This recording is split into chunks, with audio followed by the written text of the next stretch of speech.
On vous a menti sur la notion de possibilité. Vous pensez que si quelque chose pouvait arriver, alors ça pourrait arriver. Mais et si je vous disais que si ça n'arrive pas, ce n'était jamais possible en premier lieu?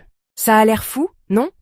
Mais et si cette seule idée pouvait changer votre façon de penser au succès, à l'échec, et aux choix que vous faites? Aujourd'hui, on plonge dans la sagesse oubliée d'une ancienne école de pensée qui a réécrit les règles de la logique, de la probabilité et de la réalité elle-même.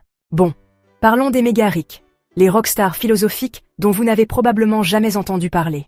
Imaginez ça, la Grèce antique, une époque où les grands noms comme Platon et Aristote accaparent tout la vedette, mais en arrière-plan, un groupe de penseurs obsédés par la logique pose discrètement les bases de ce qui deviendra un jour la logique symbolique moderne. Leur chef? Euclide de Mégare? Non, pas le célèbre mathématicien, ça c'est Euclide. C'est un autre gars, mais croyez-moi, son cerveau était tout aussi affûté. Après l'exécution de Socrate, parce qu'Athènes était vraiment nulle pour gérer les gens intelligents, Euclide a fait ses valises philosophiques et a fondé sa propre école à Mégare. Sa grande idée? Que la réalité n'est qu'un grand bien universel et immuable, et si quelque chose n'est pas réel, alors ce n'était jamais possible en premier lieu.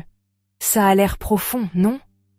Eh bien, ça devient encore plus bizarre. Contrairement à Aristote, qui adorait parler de potentialité, comme dire que vous auriez pu aller à la gym aujourd'hui, mais vous ne l'avez pas fait, les mégariques n'y croyaient pas. Si vous n'êtes pas allé à la gym, alors il ne vous était jamais possible d'y aller. Brutal. Mais ils ne se sont pas contentés de ruiner vos excuses. Ils ont aussi révolutionné la logique.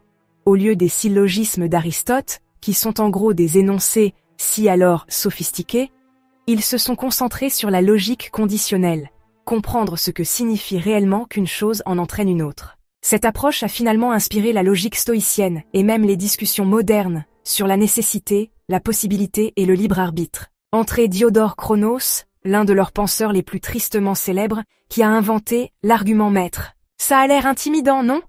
Ça l'était. Il soutenait que si quelque chose ne se produit pas, ce n'était jamais vraiment possible. Donc, si vous n'êtes jamais devenu astronaute, alors, eh bien, la vie d'astronaute n'était jamais faite pour vous. Désolé, futurs astronautes de la NASA. Cette approche stricte et sans concession de la réalité a suscité d'énormes débats et a rendu les mégariques célèbres pour leurs compétences en débat. Ils étaient si affûtés dans les arguments que les gens ont commencé à les accuser d'être de purs sophistes. En gros, la version grecque antique des trolls d'Internet, mais avec un vocabulaire bien meilleur. Malgré toutes leurs contributions, les mégariques ont été éclipsés par des écoles philosophiques plus structurées, et comme ils n'ont pas laissé beaucoup d'écrits, la plupart de ce que nous savons d'eux vient de critiques qui n'étaient pas leurs plus grands fans. Mais leur obsession pour la logique précise a ouvert la voie à la philosophie stoïcienne, a influencé les débats ultérieurs sur le déterminisme et le libre arbitre, et résonne même à travers la philosophie analytique moderne.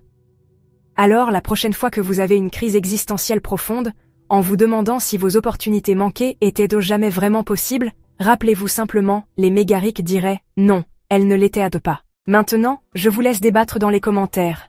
Si vous ne vous abonnez pas à cette chaîne, était-il jamais vraiment possible pour vous de le faire? Soutenez-nous en vous abonnant si ce n'est pas déjà fait, prenez soin de vous, prenez soin de vos proches, et je vous retrouve bientôt dans une autre vidéo.